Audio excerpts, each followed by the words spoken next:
Welcome to Things Men Don't Tell. I'm Father Michael Orr. This show is sponsored by Dominion Family Services, a 501c3 agency in southeastern Michigan. Dominion Family Services' purpose is to help men better engage in family and community life by working with them to create healthy relationships in their families, both with their intimate partners, with their children, and with the society around them. Today, my guest again is Ms Shirley Williams, who is the founder of On the Wings of Love. Now, if you saw my part one show, we were discussing domestic violence as it relates to men and women and intimate partner violence. We're going to continue that for today and kind of push that subject further. So again, Ms Shirley, thank you for coming to be with me again. You're welcome. Now, let's recap from the last time we were talking about On the Wings of Love, and you were telling me about the foreign work and the domestic work that you do with women. Give me a little recap on that. The foreign work, I've traveled to many other countries where I assisted in either taking medicines that the community needed, or I work with women and their children in the areas of any type of personal relationships or personal trauma that they have suffered. Mm-hmm. So that work is very dear to my heart. In the domestic work, I deal with women here in this country around domestic violence and sexual assault, or any kind of trauma that they have suffered, and give them many resources that they need.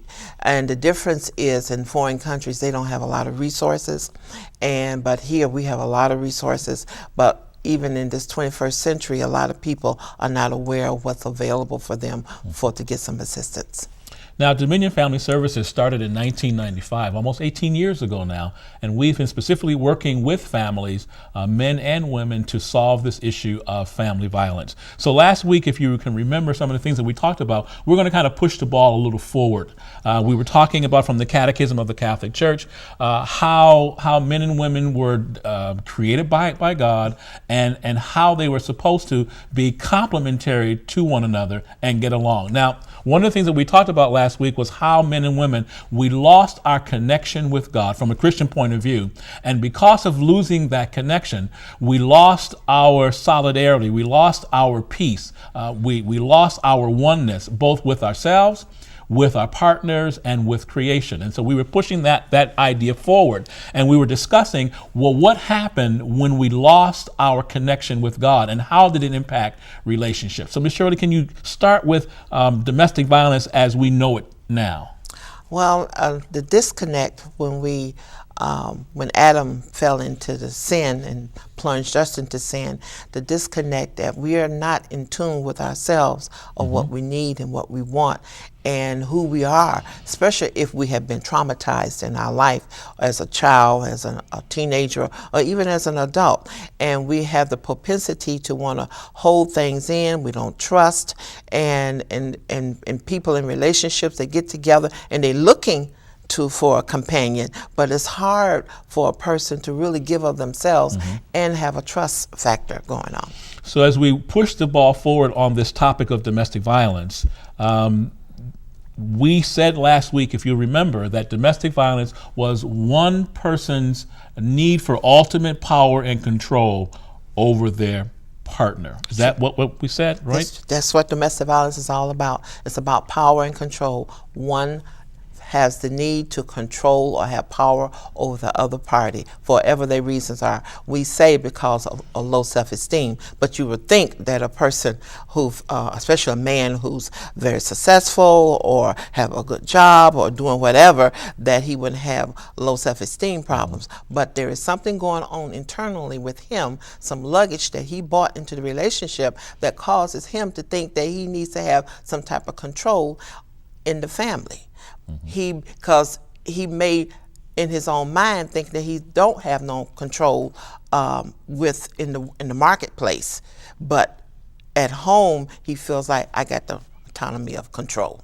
So what we're talking about is how men get the upper hand, and then how they maintain the upper hand, make everybody else bow to their wish, bow to their will, bow to their dream and idea. Yes, but it doesn't happen like suddenly. It's a process that goes on. I tell women, I said, women had a propensity to always just, I say, tell everything. They tell all the good, the bad at the first date, or maybe at the second date. So him being who he is, want power and control, as we call him, being a predator, not knowing that he is a predator, because maybe he is looking for a good relationship or want to have a good relationship. But he's investigating how strong you are, or how weak you are, or how much control I can have over you. And it may take a month, 2 months, 3 months, it may even take a year. But something, like they say, somebody is coming up out the basement and we won't recognize who that person is. And they're going to want some power and control over that individual. So when people get together, what we don't recognize is what kind of baggage people bring to the table. Yes. We don't look beyond what we see. Yes. Back into the back room to Yes. see what they're bringing, if they've been traumatized, if they've been betrayed, if they've been lied on, Right. If they feel as if they need to be so controlling so that they don't get hurt in anymore. Yes. We don't take any of that into consideration. Yes. We just want a relationship. We want a relationship, and we women always go by our feelings. So he makes me feel good. I feel comfortable. I feel safe with him, because in the courting process, there's always good things. And you have to remember, in a marriage or a partnership, every day is not a bad day. Some days are really good. So it's like, then we come up with excuses if they kind of act out of character. He drinks. He only do this when he drinks. Or she only does this when he drinks. Because this is not just one-sided. There are predators of women also. So everybody brings baggage to the table. Everybody bringing some type of luggage. And in the groups, I tell women, I say, either he got an overnight bag or a suitcase, or you may have a trunk. But you got to find out what is he bringing into the relationship and what are you carrying into the relationship. And when I talk to the men, I always tell them to look at the two sides that's before them. Now, look, anybody can get along with anybody who's smiling and laughing and always in a good mood, and nothing ever upsets them or overturns anything. Anybody can get along with a person like that. Right. But what about when the person gets upset and gets angry and gets emotional? Who is that person, and can you live with that person? Can you live with that person? That's the right question. And in this, what I call the testing process, if you see the red flags, stop. If you see a red light, don't run through it and make an excuse for it. Oh, this is just he had a bad day or she had a bad day. You need to take note. Can I live with this? Would this be an ongoing thing? And I always try to find out now we all get angry. Anger is part of our makeup. But we have to learn to control our anger. Can this person control their anger? When they get angry, are they going to attack me physically, emotionally? What are they going to do? Are they going to withdraw themselves from me, control the money? What are the dynamics that's going to be happening in our relationship? So when we talk about, and we'll talk about later, anger management, we're talking about a person that is able to manage their emotions. Yes. Sometimes people can't manage their emotions. Yes. And sometimes men are stunted. We only have a couple of emotions that we like to hang around. Yes. One being anger and one being self-gratification. So what happens is you have to ask yourself, if that person never changes, we're talking about their side two, their dark side, the side that always hangs in the closet. Yeah. If that person never changes, can I live with that person the rest of my life? And people generally don't ask themselves that question. No, they do not. And they don't even consult God about those issues. And that's the problem that we're also having. If you want to talk about faith and God and having a relationship, I hear women, well, I'm praying and nothing happening and nothing changing. But are you having a conversation around this? Are you really addressing the real issues? I have a saying that we may argue about an apple on top of the table, but the problem is the pit bull that's underneath the table. What are we going to do with this pit bull? I don't want the dog in the house. You want the dog in the house. I don't want the dog around the children. He's a pit bull. So you're arguing about an apple, but never addressing the issue that's underneath the table. And even if it's about God, then somebody will say, well, then you're the man of the house. You need to do something, and that's intimidating to a man. So he'll retaliate, and then you got this what I call the tango going on.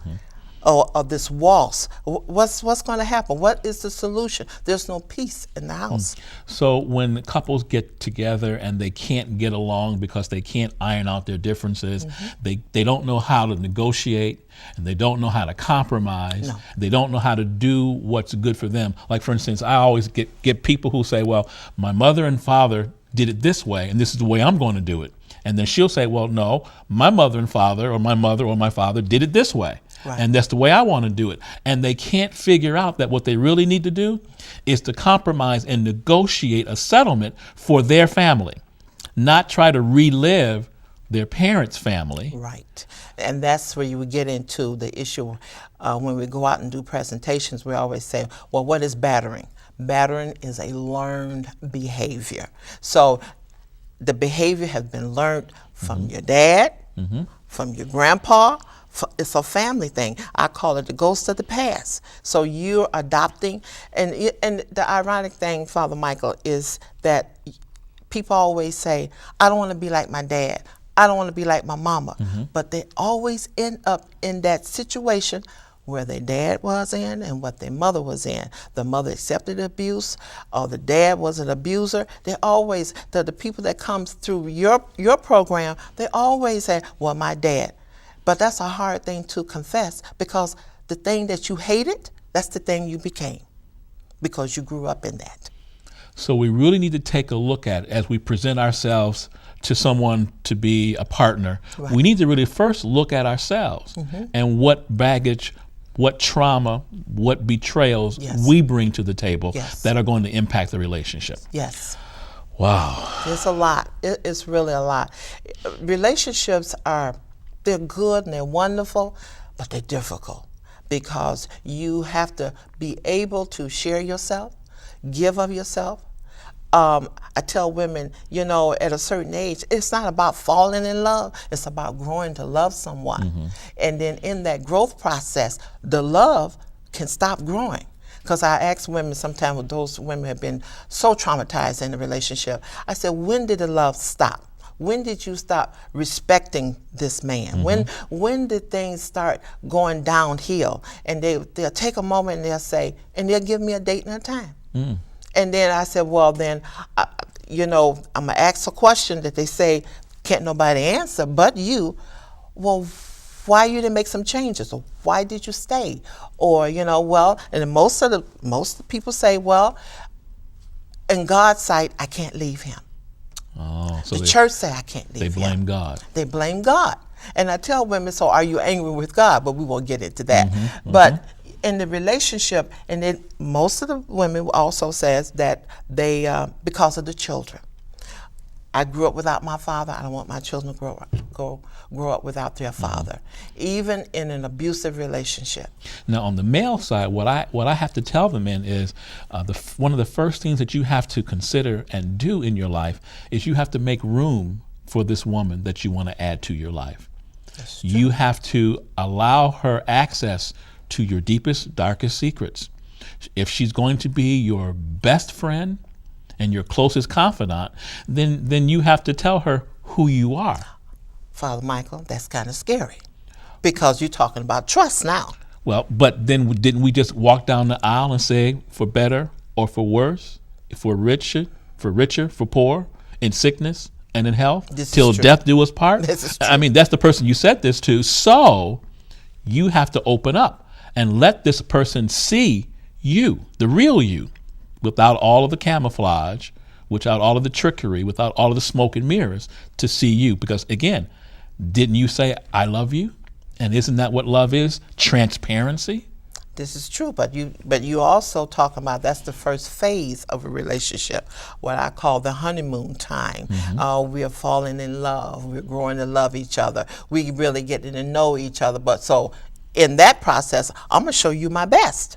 And we getting married, the whole excitement. I'm going to spend the rest of my life. Oh, love is so grand. But 6 months down the line, you got issues. Your issues is coming up. And you have to deal with this. That's the scary part. So this is when domestic violence comes up, because I start getting phone calls anywhere from a couple being together from 6 to 18 months. It's in that time frame Yes. that I start getting phone calls about trouble happening. Yes. So now let's talk about domestic violence. There are, first of all, domestic violence is an assault. Let's keep that clear. Yes. It's an assault committed against a spouse, former spouse, a person residing or having resided with the perpetrator, or a person that they have a child in common. Correct. So that's the definition of domestic violence. Correct. Now, when we talk about what is domestic violence, how do we explain that? Like you said, it's an assault. It's either a hit, a slap, or throwing thing at somebody. Even if you throw a pencil, that's a felony. Because you put a weapon, It's well, a you weapon. put something in motion, which Right. becomes a weapon. Right. And if you hinder someone from calling 911, So if you take their cell phone, take the cell if you phone. pull the phone off the wall, Pull the if phone you off pull the the wall. cord out the wall, the cord out the wall, the Yes. little gray cord, Yes. that's a felony? That's a felony, because you cannot hinder no one from doing anything. You cannot even, I hear men say, "Oh, I did. I took her and I held her." So you restrained her. You cannot do that. You cannot put your hands on someone when y'all in an argument. So most people don't really understand what intimate partner violence is, the definition of it, and how it works out. I mean, Yes. we know that if you throw somebody down the stairs, if you throw them out of a window, if you throw them over a piece of furniture, if you throw them up against the wall, okay, we got that. But the subtle ones, Yes. restraining, Right. hitting, Yes. holding, Yes. poking, Yes. pinching, Yes. pulling, Spitting. grabbing, Yes. and embracing so that the person really can't move. Yes. So all of that's included Yes. in domestic violence. All that's included. And we won't even get into the name calling and the yelling and all the verbal abuse. But that physical things that get the police involved, they consider it very dangerous. So if the general public really would begin to understand what domestic violence is, maybe we can kind of stop some of the domestic violence that's actually happening. People have to become very conscious of what they say and what they do in a relationship. They must do that. Otherwise, it's against the law.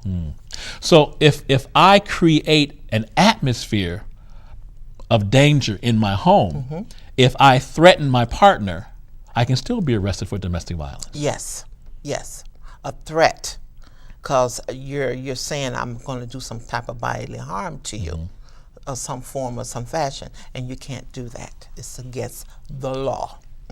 And I think we don't understand all the many things. When I work with men, I try to give them this scenario, Ms. Shirley. I say, everything that you can do, most everything that you can do to your partner when you're laughing and making fun and having a good time, when one partner says stop, that's enough, and you continue to do those things, Yes. all those things now become against the law, It's against the law. because you're violating someone's preference. Correct. They're human rights. And we don't know that. No, we don't. We don't. I'll either go further to say, Father Michael, I've had women in my group, good Christian women, bad relationships, where they said, I remember one time we had a very strong discussion about if a woman didn't want to have sex with her husband and he forced her. We said, that's rape. That's against the law. And then they said, well, my vows say I'm supposed to give myself to my husband. Yes, you're supposed to give yourself, but if you said no and he proceeds, That's rape. that's rape, and it's against the law. The Christian world do not understand that. You know, the flip side of that is, as I work with men, they don't realize that they have been raped. When you talk about a boy who's 8, 9, 10, 11, 12, even 13, 14, 15, when you talk about that age range, men don't realize that that is rape. It's not them becoming a man. The babysitter. The babysitter, Right. The lady down the street, Exactly. the teacher, all kinds of scenarios we've seen in the news, but that's rape. That's rape. And unfortunately, sometimes I have to be the one to tell the man, at 9 years old, you weren't having sex, you were being raped. That's the violation of the innocence of a child, and it's against the law. And we'd be surprised at how many people, at least men-wise, don't think of that action as rape. Right. They thought they got something. And a lot of parents don't think that, oh, my son is coming into manhood. He's too young. So manhood has nothing to do with sex. No. And it's about time we told somebody that. Oh, well, that's another show for you, I guess. All right, so let's push on. All right, so the programs. Now, in the time that we have left, Dominion Family Services offers a lot of different types of programming. Our Men at Work program covers our domestic violence intervention and our anger management groups. Now, our anger management groups are an interesting group. The dynamic is really good because in anger management, we don't simply just talk about anger. We talk about the full range of managing your emotions. And what most people don't know is that all of life has an emotional content to it. Everything you do has some type of feeling that goes along with it. For instance, can you imagine that when you're really, really thirsty and you get a nice cold drink of water, there's an emotional feeling that goes along with that. Same as when you eat a good plate of food, there's an emotional feeling that goes along with that. So in anger management classes, we try to get people to understand that they must not only simply manage their anger, but they must manage all of their emotions. This is true. Now, in our classes, we have to introduce men to the concept of all their emotions. You have the same thing in the women's group? The same thing. A lot of times the women are very surprised when we bring in the feeling wheels and the emotion wheels. Emotions play a lot. One emotion leads to another, that leads to another, and then it's an anger motion behind that motion. And it's like a mushroom, and people don't realize that, and it affects a lot of areas of your life. A lot of people get angry. They may want to fight, or they may want to eat. Right. So it's a lot of things that goes along with just being angry. This morning, I was coming from the north part of the county, and I was in a line of traffic, and the traffic was going slow. There was nowhere to go, and the person behind me kept blowing their horn. And finally, they drove around me, got in front of me, but could go no further than the car that was in front of me. Anger. That's another emotion. He was being impatient. And it was a she, unfortunately. Oh, well, I have nothing to say. Yes. So anger becomes a driving force sometimes in things that we do, and after we've done them, we say, well, why did I do that? Yes, always in that afterwards. And it's like you hear so many times, and like, I didn't mean to do that. And I think with a lot of homicides, when it comes to relationships, the after fact, I really didn't mean to kill him. I really didn't mean to kill her. Yeah, but the anger level was so high, they lost control. Now, we also offer a program called Life Coaching and Mentoring. What is that about? Life coaching is 12 weeks, and you use this for that 17 to 25 to get them on track about what life is really about. In our society today, unfortunately, especially in the single-parent home, the woman, she may have to work, and the child is not seeing the father or whatever, and they want to be adults. So at 17, 18, 19, 20 to 25, they thinking they're being adults, and they go out and get into some trouble, whatever the trouble is. So the probation department will send them to Dominion for life coaching. And one of the things that we found out is it's very difficult for these young people to face the truth of the reality of real life. You got to be responsible, number one, for your actions. Number two, you got to have a plan for your life. Otherwise, you're going to constantly get into trouble. One of the things that I consider when I work with the people in this particular group is that most of my 17, 18, 19, 20, 21-year-olds, they really think they know what life is about. Yes. They have this playbook written in gold, and they go out into the world and they try to work their playbook. And it's not usually until they get later on in their late 20s, they figure out that their playbook is no good. Yes. They've gotten hurt. They've had a failed relationship. They lost a job. The way that they thought life should go, it didn't go that way. Exactly. And now they need someone to help them. Yes. So that's where we come in, where we try to help them build a framework Yes. by which then they can go on with life. We also have a substance abuse program. Now, our substance abuse program is working for those outpatient folks Yes. who were convicted of some type of crime, but there was a substance that was involved in the crime, be it alcohol or marijuana or something. And so we try to help them put their life back on track by getting them to remove the alcohol, remove the drug from their life. Now, we also have an assault of offenders program. Now, tell us about that.